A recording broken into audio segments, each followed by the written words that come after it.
1 kg de farine, un carreau de levure boulangère, 6 cuillères à soupe d'huile d'olive, 3 cuillères à soupe de sucre, 4 cuillères à café de sel et de l'eau tiède, environ 30 à 40 centilitres. Mettre l'eau tiède et la levure dans un pétrin, la diluer, y ajouter le sucre, la farine, le sel et ajouter l'huile.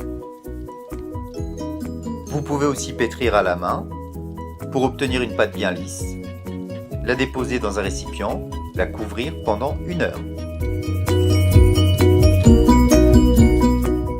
Des tomates bien fraîches, un demi-poivron, des capres, des oignons, de l'ail, du coulis de tomate, du concentré de tomate, des olives, des anchois.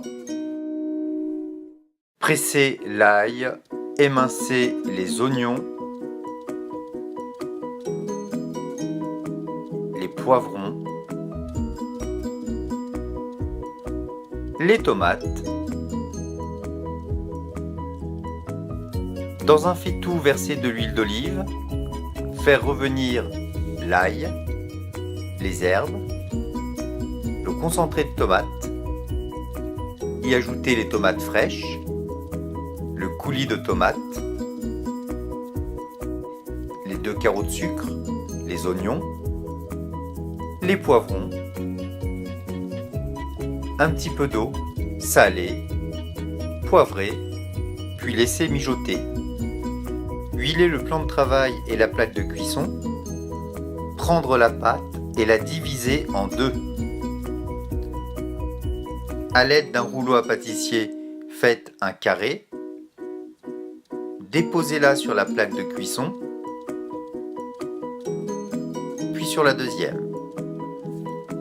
Étalez la garniture sur toute la surface de la pâte et ajoutez les ingrédients. Les anchois, ça peut être aussi du thon, laissez libre choix à votre imagination, les olives, les capres, mettre au four à 200 degrés pendant 20 minutes. Pour ceux qui aiment y ajouter du gruyère râpé, repassez au four quelques instants et voilà le résultat. Découpé en morceaux, disposé dans un plat, voilà, c'est prêt. Vous pouvez déguster. Je vous souhaite un bon appétit.